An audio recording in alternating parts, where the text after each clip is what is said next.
Hello and welcome to the Overland Journal podcast. I am your host, Scott Brady. My co-host, Matt Scott, is not with us today because he is hopefully somewhere in Tanzania on his honeymoon. So congratulations, Matt. Thank you so much for all that you do. And I am sitting in a scout camper at the Overland Expo Mountain West. And I am here with a guest that I've been wanting to interview for a very long time, Ashley Giordano. Thank you, Ashley, so much for being on the podcast. Thank you so much for having me. Well, I have to say that your travels with Richard throughout South America, I think is one of the most inspiring that we have seen in a very long time. And there's a few reasons why it was so meaningful to me. And for those that are listening, we're going to get some random noises because we are in the middle of the Overland Expo. So we apologize for that. Well, then we've also had podcasts where you can hear, rhino in the background or birds chirping. So that was a waste management truck that just went by.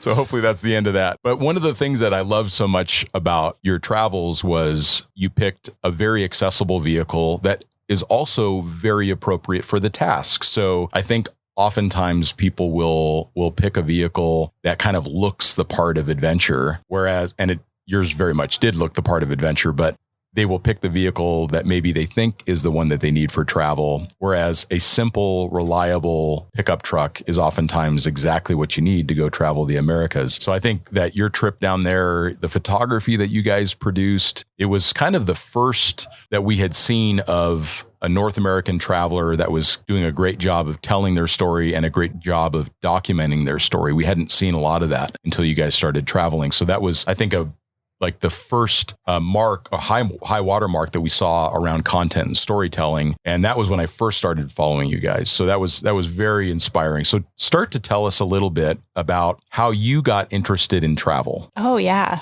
So Richard and I didn't really start out with a passion for travel when we were younger. We're both from small towns in BC, and it just wasn't on our radar. But as early in adulthood, we came across a pair of flights that were about $500 returned to Japan. Wow. Yeah, it was so really cheap. It just came on sale. And we had a friend that she was teaching English in Japan. And so we thought, cheap tickets, we have got a friend there already. And so we decided to jump on that opportunity. And we had never traveled internationally before that trip. And so being in Japan was an incredible experience. And that's what started this whole thing. We love the countries that are so different from our own. And we learned so much about the people there and the culture and just beautiful scenery. And it was just fascinating to both of us. And we had such a good time. We didn't even want to go home. What were some of the things you liked most about Japan? The people were really gracious and helpful. We had one man who we were riding on the bullet train, which is, looking back now, I just think it's incredible that we could navigate the bullet train system. Super Everything's in Japanese, and trying to pronounce it in English it was crazy. And we didn't even get lost once somehow. I don't know. We didn't get lost, no. So we were on this train and we didn't know where we were going. And this man spoke English, and he was asking us where we're from and where we were going. And he stayed on the train going in the opposite direction of his house for a considerable amount of time to make sure we arrived safely and at the stop we wanted to be at. And so we had never experienced anything like that before. From my perspective with Japan, it was the first country that I went to that was a first world country that was so different from my own, and different in a lot of very special ways. And that doesn't mean that Japan doesn't have their challenges around some of those cultural components. But I remember getting on to the train, and there was a bunch of younger people, working folks, and an older man stepped onto the train, and all of them stood up. Wow. Everybody that was young, that was able to give up a seat, they all stood up. There was no question. The old gentleman started walking towards one of them, and the young man stood out of the way and gave him his seat. And to see that kind of respect towards elders is so rare to find in the Western world. It certainly exists within certain countries in Europe, but to see that was just so special in my mind. Yes, absolutely. I also thought that the attention to detail and craftsmanship there is out of this world. They have, I don't know, I can't remember what the Japanese term is, but there's a term for somebody who specializes in that one thing and masters it. And they spend their whole life dedicating themselves to mastering whatever that is, whether it's sake or cabinetry, doesn't matter. So, and what were some of the things that you encountered in Japan that like really captured you in that way? Like, what were some of the things that you found? We visited and stayed in a Buddhist temple, which was also an incredible experience, and just the food spread. I guess in the morning and in the evening, we would sit in this Buddhist temple on the floor, and they had maybe like 3 or 4 tables with all these tiny little dishes of all these different types of food. And it was all vegetarian, but it was so creative the way that they presented it and cooked everything. And it was absolutely beautiful. And then we went and attended the morning service, and I was able to ask a bunch of questions to the monks afterwards, which was really fun. So we had Google Translate out, and I was just asking them all these questions, and they were so kind to answer. So, and how was that experience being at a Buddhist temple? What did you find you took away from that? Wow. I think just that ability to ask somebody questions, that they live such a different life than we do, and having an insight into their world was the biggest thing for me. Yeah. And that's a huge part of why we travel. Is to start to soak up other people's lives in a way. For sure. And one of the things that I also love about the Japanese culture is that they certainly have this slant towards perfection, but then they have like this consideration of grace towards that, and they call it wabi-sabi, which is to also embrace the imperfections. Like a piece of wood that has an odd knot in it, for example, would be considered beautiful, whereas in Western culture, we may say, oh, it has a knot, it's not a good piece of wood, right? So it's really very special that they have that ability to be such perfectionists, but then also to embrace the imperfections as well. Absolutely. Yeah, that's what makes a piece unique. Yeah. Mm-hmm. And it just shows those ancient cultures have that ability to get to that level of consideration. Whereas I think that there's benefits to younger cultures as well. There's a lot of enthusiasm and motion and energy and all of that can come from that, which I think is a positive thing. But to experience an older culture where they allow for time for things to be as they are, that's pretty rare. Mm-hmm. Absolutely. And where did you travel next after Japan? After Japan, we traveled to Southeast Asia. And so we took a trip through Vietnam, Cambodia, Laos, and Thailand. That's amazing. I've not been to any of those countries. I don't know why I have not been to that part of Asia more, and I want to, and Matt talks about it regularly. What were some of the things that you loved and enjoyed about that? I think Laos was such a surprise for us because we didn't know anything about it. We just added it onto the list, and we had watched Anthony Bourdain's travel show, and he went there, and we're like, we're here, and it looks amazing. So we ended up going, and you can go and watch the monks' alms in the morning. And so this big, long lineup of monks wearing the orange robes will walk down the main street and collect food from the local residents there. And so that was quite cool. Vietnam was really interesting. The history, obviously, there is very, it's fascinating, but there's also quite a dark history. So we went to the War Remnants Museum, and that was very insightful, just about the past Vietnam War and the effects on the people there, even still today, with Agent Orange and all of that. So yeah, as Westerners, it's just interesting to look at. As Westerners, it's interesting to look from the perspective of another country in that way. So visiting the museum really taught us a lot about Vietnam. Well, and how from our perspective, it was this moment in history that is looked back on as a moment in history. For them, it is still very much part of their present. And I think that that's the difference. Once an organization or once a country leaves a place, that there's these long-term effects. And you see it everywhere that we travel. I remember being in Greenland, and some locals were pointing over to the other side of this inlet, and they said that's where the Vikings were. Oh my gosh. And and you could see the ruins of this Viking home. And that was a very, very long time ago. And they remember that. The locals remember that. And it's now part of their present. Right. The Vikings are long gone, but that is still part of their current, which is very interesting. Yes. And it's not something that we have as much here in the US. And maybe that's why when we get the chance to interact with the Aboriginal peoples from this place that it's so important. And you have that very much in Canada. Have you had those experiences as well? Yeah, not enough as I would have liked. However, when we did our trip up to Tuktoyaktuk, we spent some time with a guide there, and he talked to us about his experiences in the area and the history and how he's trying to bring the culture back in his generation after residential schools happened in Canada. And so he's learning how to build igloos and learning about medicinal plants and bringing it back, but also teaching tourists who come in about living outside and the history of the Inuvialuit culture up there, which is really beautiful. It is beautiful. Yeah. He was saying that they brought some elders in when he learned how to make igloos, and they were crying because they hadn't seen them for so long or hadn't seen them at all. Yeah. And so, it's so powerful.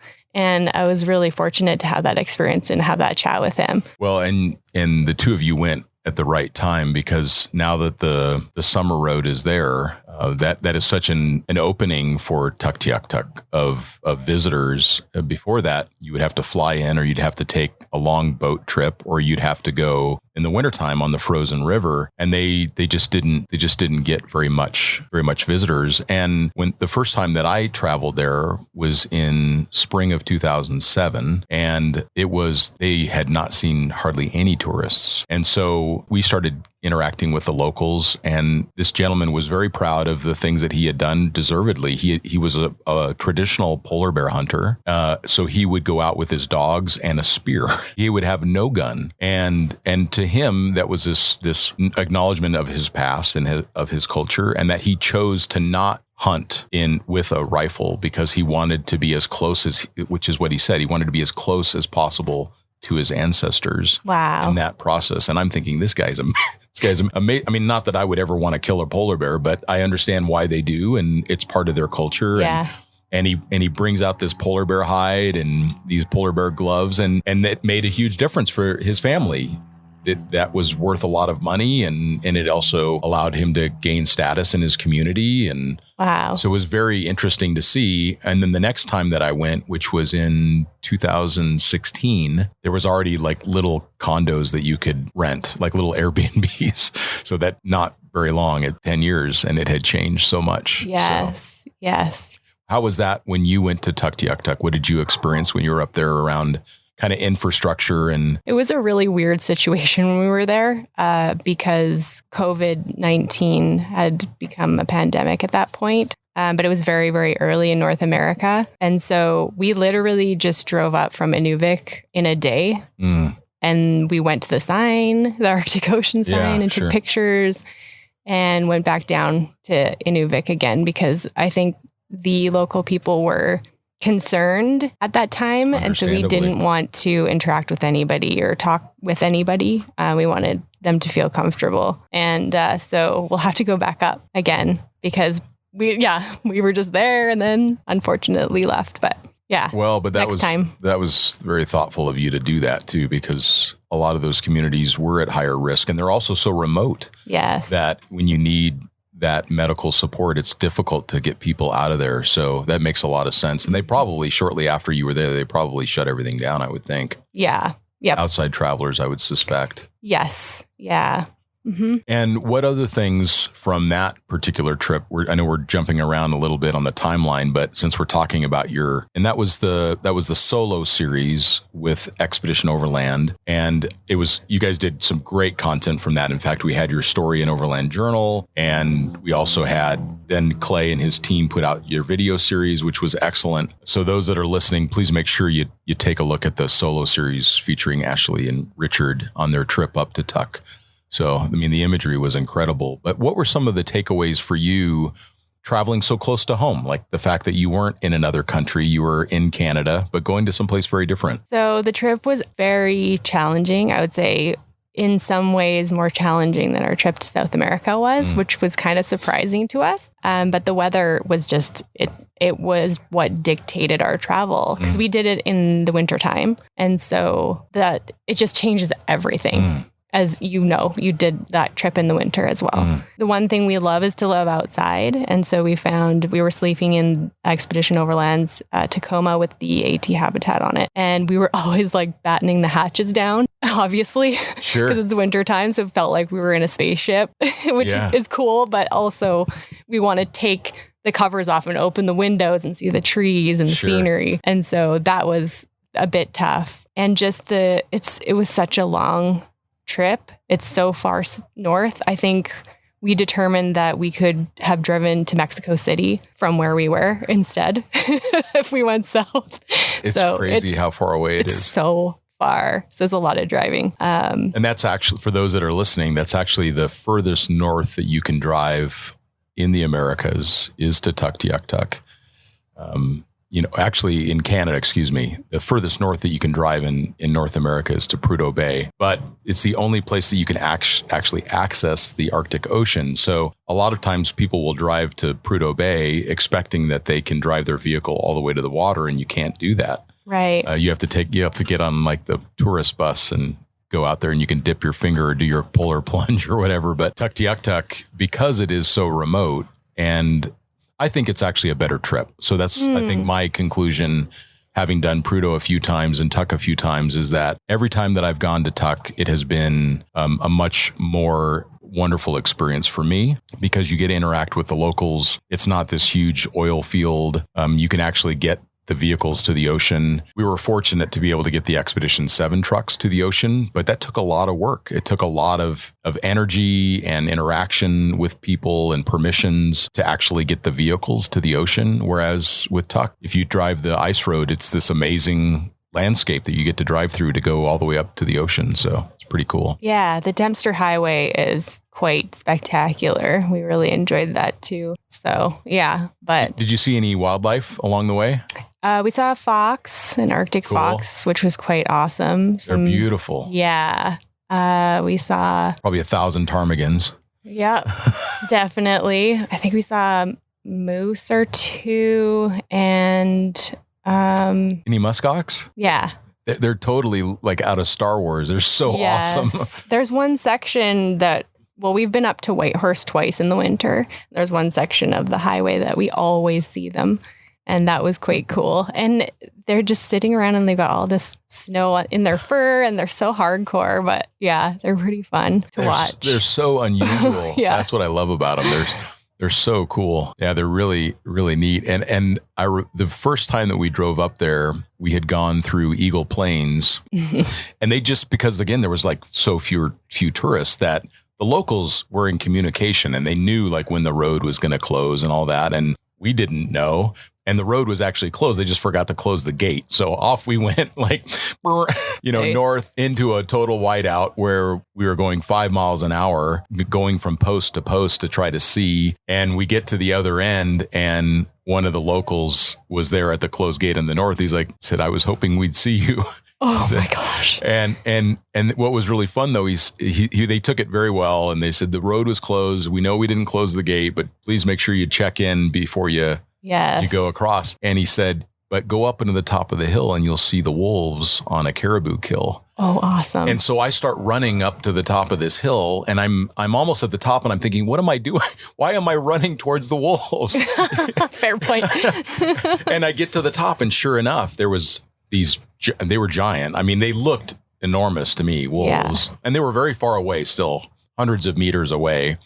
And I got a couple blurry photos, but I just remember that moment of feeling myself move down the food chain. Yes, for sure. And have you had encounters like that with wildlife in your travels? We haven't, not at all. It's more been weather for us. Sure. Like when we were in Eagle Plains, we were trapped there for 5 days. Oh, wow. Waiting for the road to open because the gate was closed for us. And then in fact, we couldn't go back the other way because they closed the other gate because the weather was so poor.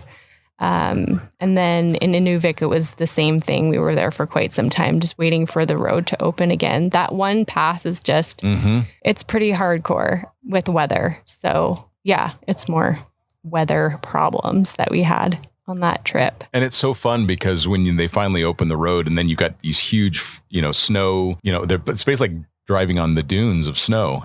Yes. Yeah. Or did they clear the road now? They cleared it. They had a big storm while they were there. So there was definitely cleared. But it was so funny because we had the XO vehicle, and of course it's got all the bells and whistles. But most of the people we met there were in like a van, or, they have like no recovery gear, or they're visiting family and stuff like that, and no studded tires, and they still made it where they had to go. So, and truck drivers, they drive that route all the time in the winter. They do. So it was really interesting. I think those are important reminders, those humbling reminders of, a vehicle like the Tacoma that you guys drove, it does allow for very remote, very poor conditions, and that's the upside.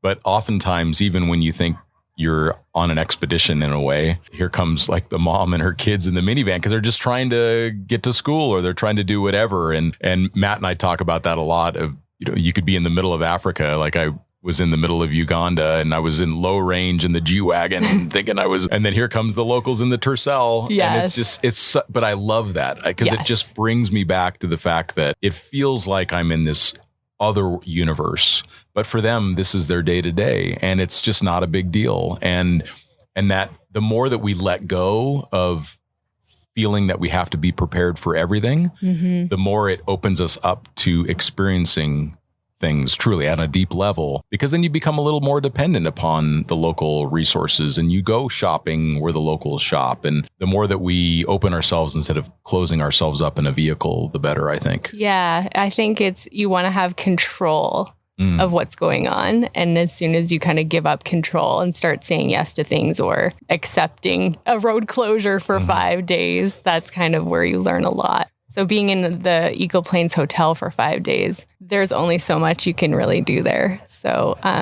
we learned a lot from the other people that were staying there or the people running the place, or they have a lot of historical photos all posted up. Just learning about the history of the area, it was great. And we got a little bit of a break.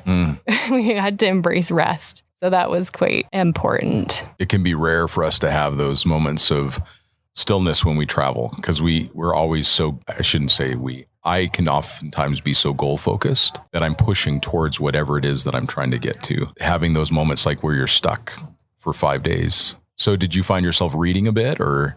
Yeah, I did read, and I was taking a lot of notes, and they had TV in the room with cable somehow. So we watched Bones and Frasier a lot.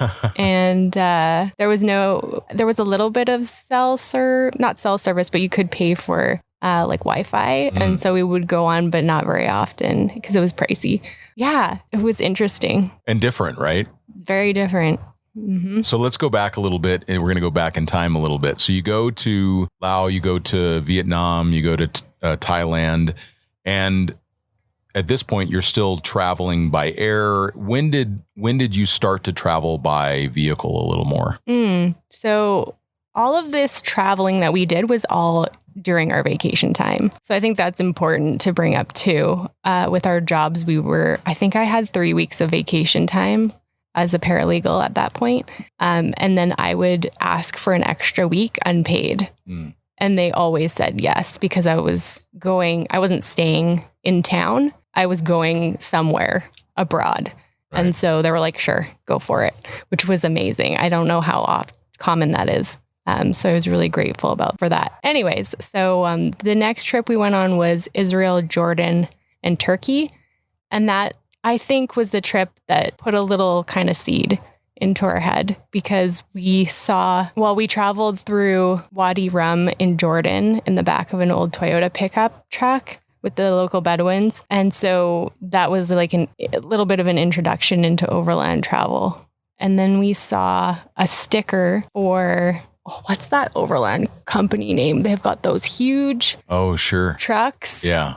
It's escaping me right now. I think it's like starts with an M. Anyways, there's a company. Mission Overland? No. Because they're Africa mostly. Huge vehicles. Right. Almost like a bus, where they have a whole bunch of people and they go overland through all these different countries. Yes. I don't know why it's escaping me. There is one that's called Overland Mission or Mission Overland, something like that.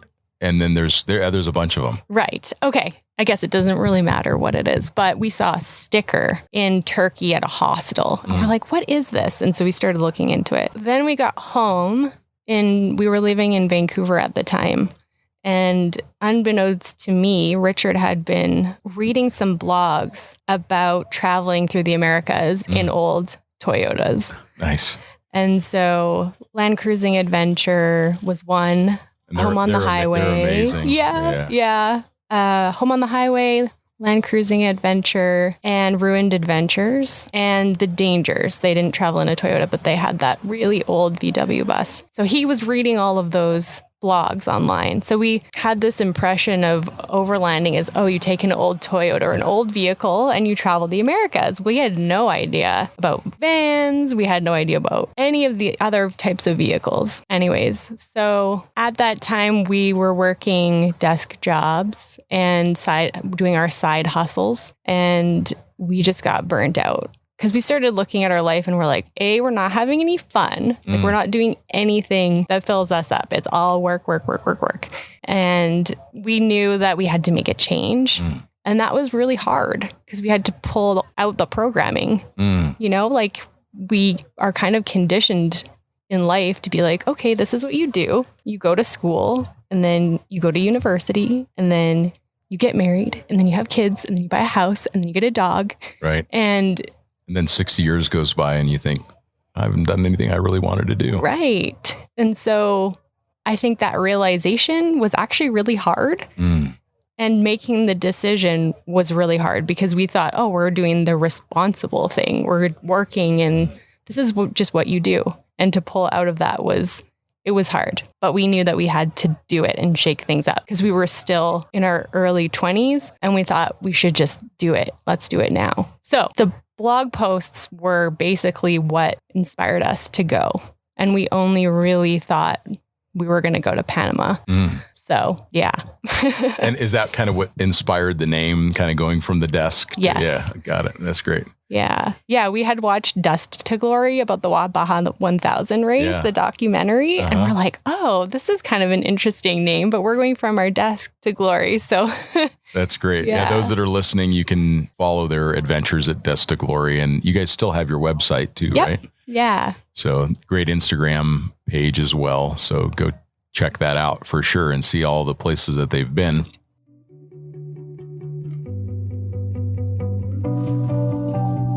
And now for a quick break from one of our supporters, Onyx Off-Road. If you're driving or riding on dirt this summer, don't leave home without the Onyx Off-Road GPS app. For less than a tank of gas, get access to 550,000 miles of trails and roads and 985 million acres of public land for camping, fishing, exploring, and all of your outdoor adventures. Onyx Off-Road maps are fully interactive, meaning you can tap anywhere on the map for detailed information. Check out featured trails for trail descriptions, photos, difficulty ratings, and more. Your maps will even work without cell coverage, so you never have to worry about getting lost. Go to onyxoffroad.com and use the code OJ at checkout for 20% off right now. Thanks, Onyx. You end up getting an old Toyota, just like the blogs told you to.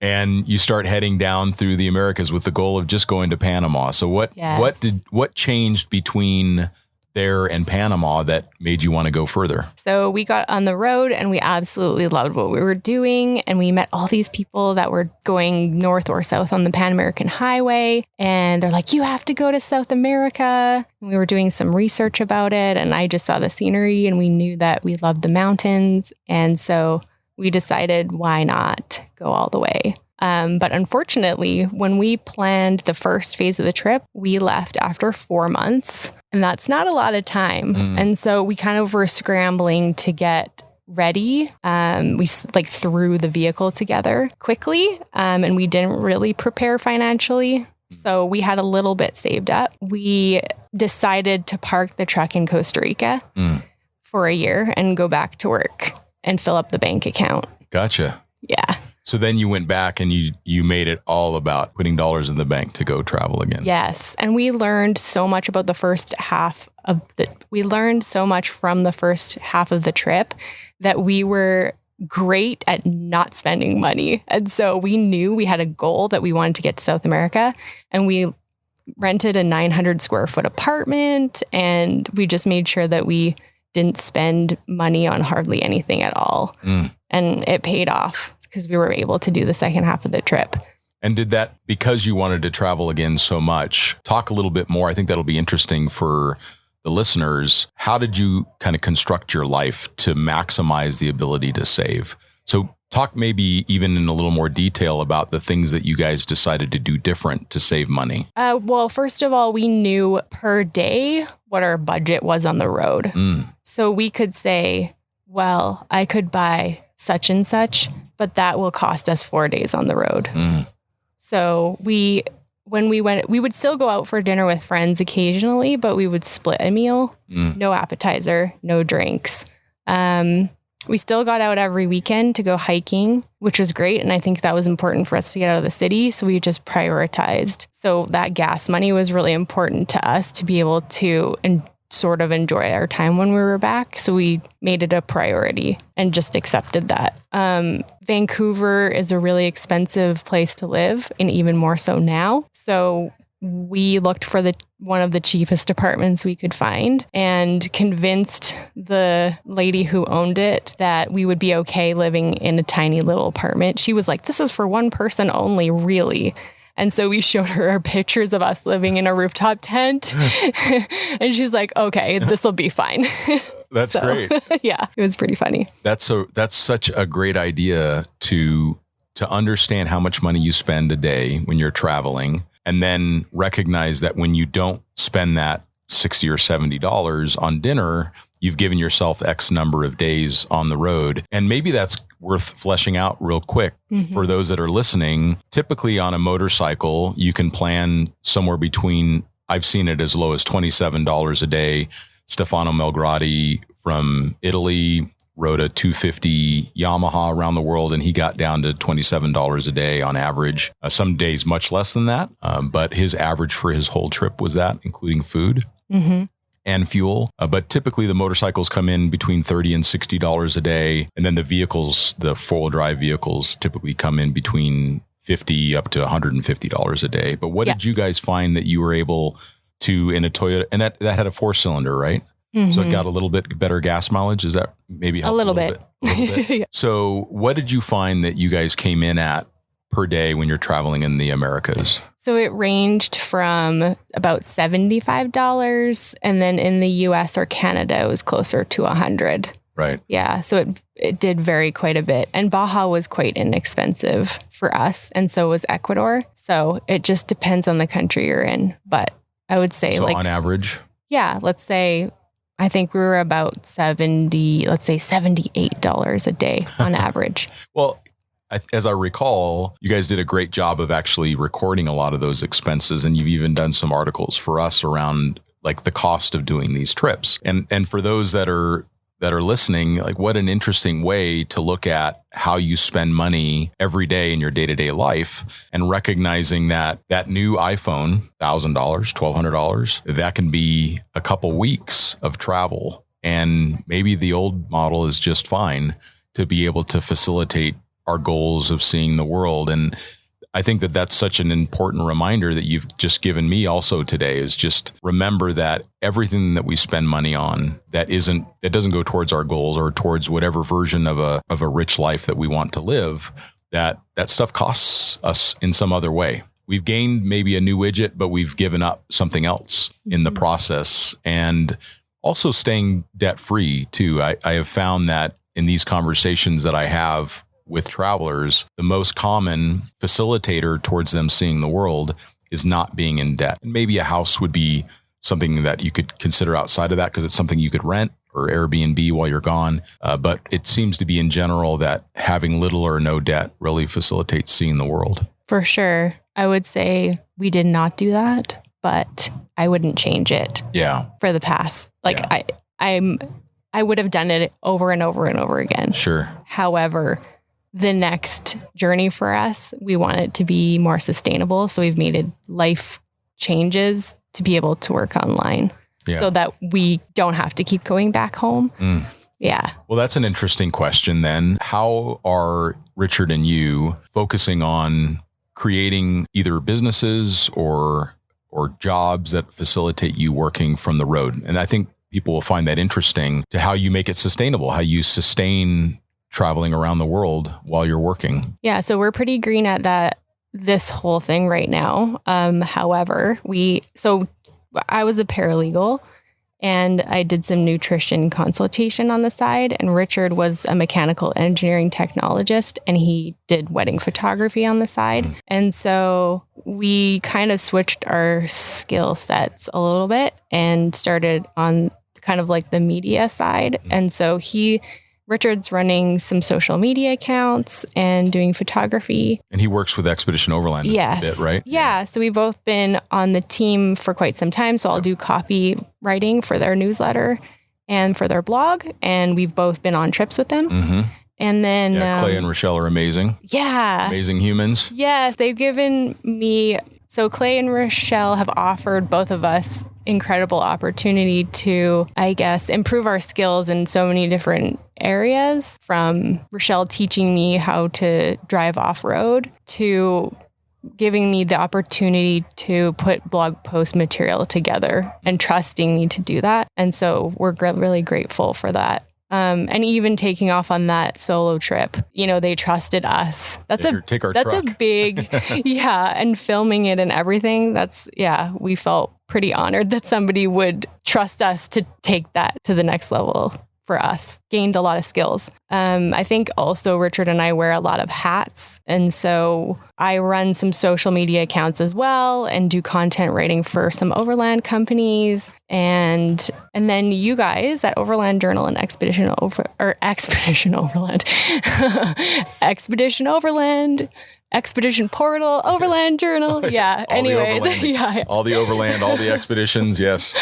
So I've been really honored to be writing for Overland Journal and Expedition Portal for the last, I think it's been a couple years now at this point. And that's another way that we work from home or work from the road or work remotely. Well, we're certainly grateful for all the content that you've been producing. And Tina, our editor at Overland Journal, speaks so highly of the work that you're doing. And for those that are listening, it's recognizing that there is a way, oftentimes, to facilitate travel and being enthusiastic and being open-minded to learn and then doing the good work. We oftentimes, many of us forget that you just have to chop wood and carry water some days. And that facilitates this dream of traveling the world and doing the hard work and delivering on it. And you do that for us, and you do that for Clay and Rochelle and others. And that is now what's allowing Richard and you to have that life on the road. And so it's very possible. It's possible for people to do that. It seems so daunting in the beginning to think that somehow you could make money and still see the world, but it is possible. Yeah, especially now. I think a lot of companies are going remote. And so I think there'll be a lot more opportunities in the future.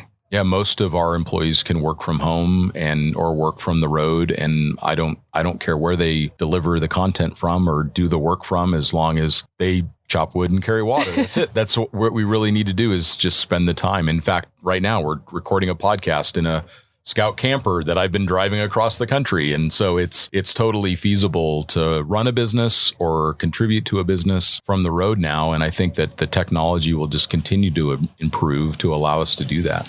Yeah, I think too, not being afraid to ask, like reaching out if you're interested in a company or you're interested in a specific job. Don't be afraid to ask if they're hiring or ask if you can help out in some way, because you might be surprised what they say. Yeah, I remember Tina gets a hold of me and she says, Ashley's interested in being an intern. I said, well, she can't be an intern, but we'll pay her. That was exactly what I told Tina, because I've never liked not paying people. I prefer to just pay people well, and then it just always ends up being a better outcome. So the only intern we've actually ever had was Chris Cortez. And well, actually, we've had a couple other people do some very short intern type things through the colleges in Prescott. But Chris Cortez was our first intern. And I technically couldn't pay him. So I'm trying to like get him fridges and other things like that because technically through the college, I was not allowed to pay him. We hired him very shortly thereafter. So, but the internship thing can work out really well for sure. Yeah, for sure. So it sounds like you're doing social media, you're doing some writing as well. And then it seems like that there would be opportunities for Richard too around kind of more of the technical things that he has experience with as well. So have you guys ever thought about doing product design and other support in that way? No, we haven't thought about that at all, actually. But when we were living in Calgary recently, when everything was locked down, he spent some quality time at there's a boutique 4x4 shop in Calgary called the Gear Shop. Okay. And cool. so he was helping with quotes and wrenching and just doing all and their social media too. So he's really talented in so many different ways. So he can really fit in anywhere, which is awesome. It's that adaptability, right, is so important if you want to go see the world. Now let's talk a little bit about the writing side of what you do. You've done a lot of variety of writing for us, including a lot of interviews and a lot of, following other travelers and talking about how other travelers have moved around the world. And some of your historic pieces, I think, have been some of the most meaningful content that we've had on the site because it's a reminder of the past. And it's also the reminder that anyone can do this, that it doesn't need to be a certain kind of person. It doesn't have to be this grizzled adventurer that can go travel the world. Anyone can do that. And I believe that the diversity of those stories is one of the most important things that we can do as Overland International, is to continue to tell the story from every perspective that we can find. And what has been some of the more inspiring stories for you that reflect that diversity? Oh my gosh, there are so many, but let's go into historical first. I don't know why I got so inspired to write about the history of overlanding, but I think it's because when you think of the history of overlanding, I think everybody kind of thinks of one trip. I don't know if that's accurate. Like what automatically comes to your mind when you think of the history of overlanding? Well, I definitely think of the Westcotts. Those are some of the Gary and Monica Westcott. Yeah. They definitely come to mind because they were so formative for me when I first started. For sure. First started looking at doing this. The Camel Trophy very much so did that as well. But it's interesting the number of people that I talk to that are new to the industry and they don't know what the Camel Trophy is. Oh, wow. Or they don't know who Gary and Monica Westcott are. Both of those were very formative for me. Sure. Yeah. I think the other one that comes up a lot is the Cambridge, Oxford, Cambridge. The first overland expedition. Yeah. That one comes up pretty much all the time, which I think is amazing because that was an incredible trip. Mm-hmm. But also Barbara Toy was traveling at the same time in a Land Rover series, one by herself through Saudi, through Yemen, through Syria. 2 women in a Jeep driving around Africa ran into the Oxford Cambridge guys in Northern Africa at the beginning of their trip. So there are all sorts of cool historical pieces that are out there. And yeah, it's really inspiring. And that's like a lifelong work putting all those together. And all of those little nuggets that you pick up from that. And then you've been able to start to even interview some of these folks that are maybe towards the end of their life and they had these incredible journeys. What is maybe the top 2 or 3 lessons that you've gleaned from that, from talking to these travelers who had these absolutely incredible journeys that actually would be very difficult for you and I to ever have, because we have GPS now, we have satellite, we have all of these technologies that allow us to remain very connected. Whereas if you think about the first overland, there was no way other than the occasional post that they could send in the mail that they could know what was going on in the world or communicate back to their families. What did you find in talking with these people that was that 2 or 3 bits of wisdom that you've applied to your own life and travels? I think it's incredible because although they traveled at a completely different time and sometimes through countries that we can't actually access now, there is a spirit of overland travel that is the same. They have written in books or told me in interviews the same thing that we feel, getting out there and just leaving, and the importance of travel, and how it's almost like the media or the world wants you to believe that it's a dangerous place, but you have to go see it for yourself. That was almost every single book or interview I've done in some way has said that. So you have this huge group of people that have all said the same thing. And I wonder why it can be so hard for us to believe it. Maybe it's just that the media is so effective at keeping people afraid. And I guess the more that they're afraid, the more that they watch television. And the more that they watch television, the less that they're interested in going anywhere. Absolutely. And that's it. Like you said, breaking that cycle of this is what is expected of my life, that I go to school, that I go to university, that I get married, that I have children. Those things, to interrupt that, you're right. It sounds like it is painful to do that. And I wonder what we can do as an industry, as a community, to help people feel less afraid. I mean, what are some thoughts that you have on helping people take that next step? When someone asks you, how did you do that? What do you tell them? I think we were so desperate to leave that we just felt like there was no choice, that we had to go. But the fear part, the best kind of advice that I've ever heard given was by Sunny Eaton of the Vagabroads. And she said to focus on the people that have actually done the trip. They've actually been in Africa if you're going to Africa. They've actually been in Guatemala if you're going to Guatemala. Not focusing on the naysayers that haven't even been there. Because what do they know? Yeah. You know what I mean? They want to keep you in a box like the media does. They want, it seems as if when you hear the naysayers, they're projecting their own fears onto you, that they haven't done that trip yet, or they are afraid to do it themselves. And so it seems to be that they can be a very loud voice to the contrary of going, because then it keeps all of us from going and having those experiences. Right. Too, so. I think Eric and Brittany of Hourless Life, I was sitting in on a presentation of theirs yesterday, and Eric made a really good point that if they traveled the world for 10 years and had an amazing time, nobody would ever hear about it.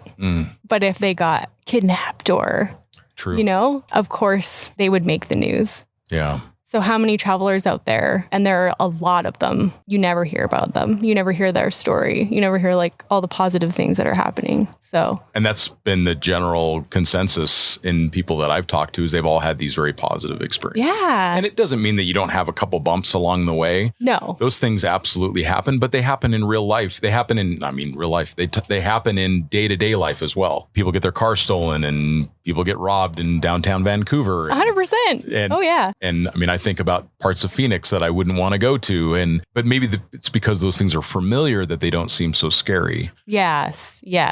And really digging into the fear, like what are you really afraid of that's going to happen and why? Fear is a big deal. It is. And the amount of energy that we spend worrying about things that haven't actually happened. Yeah, right. That's a lot of energy. It's a lot of energy. And I think it probably served itself well for humans 100,000 years ago. Yes. Like anxiety probably had some kind of benefit to the human species, but I don't think it works as well today. In fact, I think it limits people's opportunities because the world is safer than it's ever been.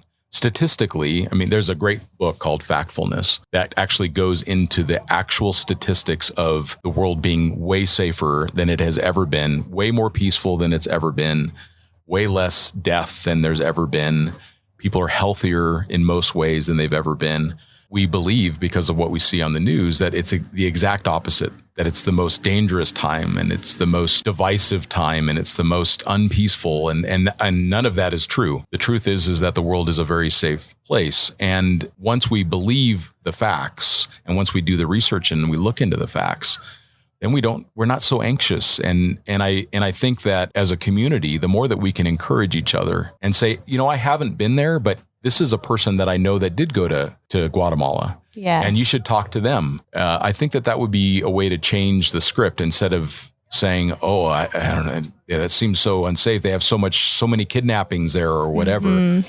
And the truth is that there are dangerous places in the world, but they're very isolated, or they're even very regional. So you can go into a country and there is a hot spot, but you can be in another city and it's totally fine. Everybody's getting their groceries and going to work, and it's very safe. So I think that's an important reminder, and thank you for sharing that.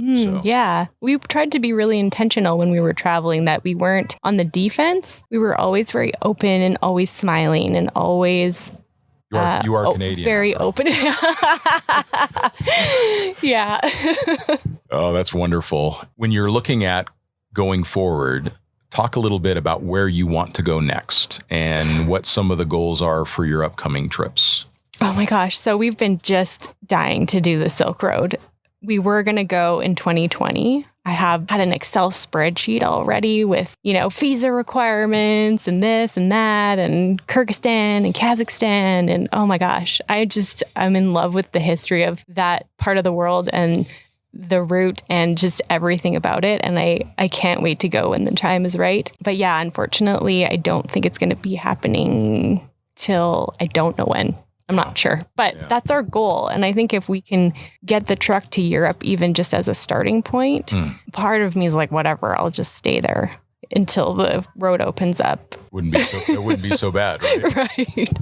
So yeah, that trip I'm really excited about. And I would love to get into Northern Africa on that trip too.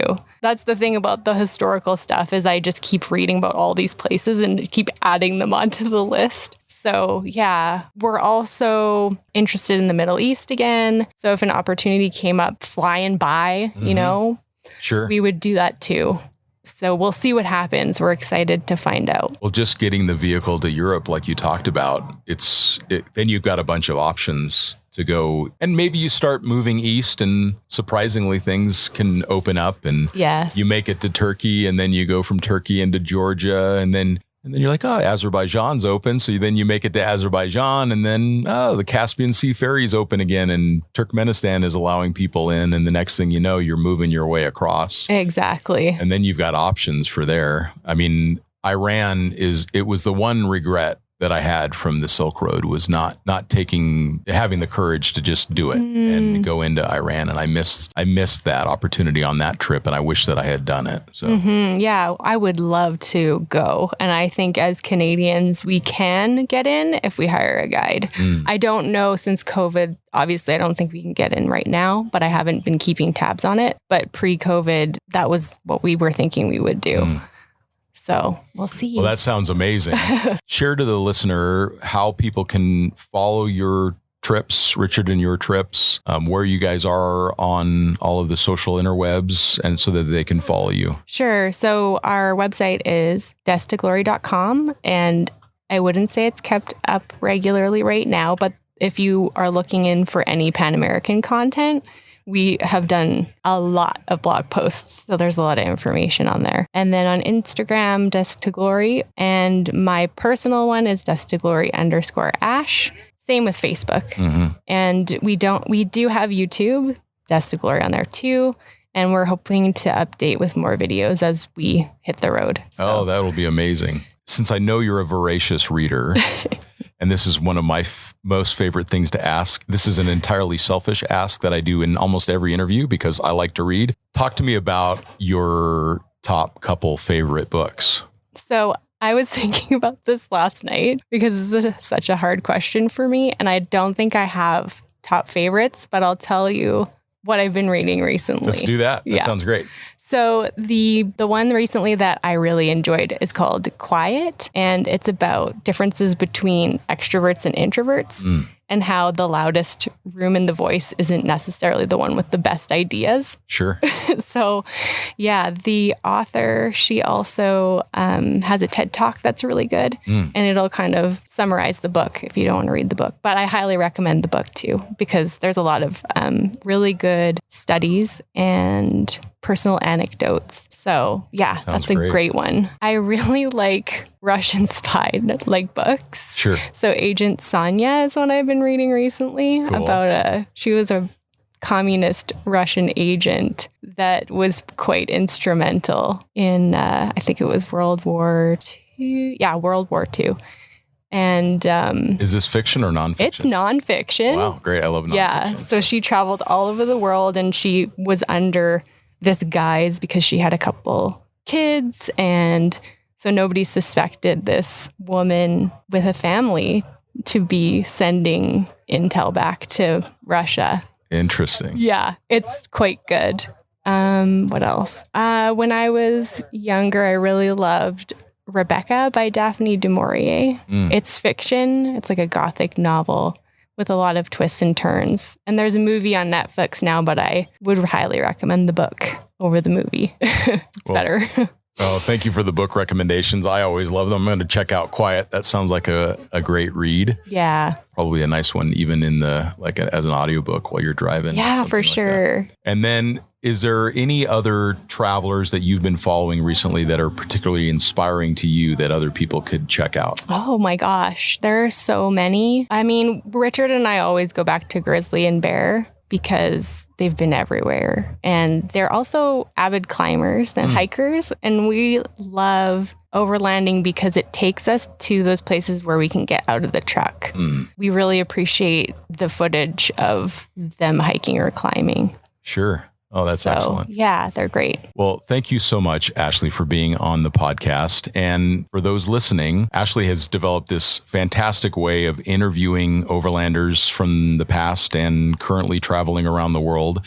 So we're actually going to have some podcasts from Ashley where she's going to be interviewing other travelers and kind of gleaning from them their experiences and some other insights. So look for more of Ashley in the future on the Overland Journal podcast. And we thank you all for listening. We will talk to you next time.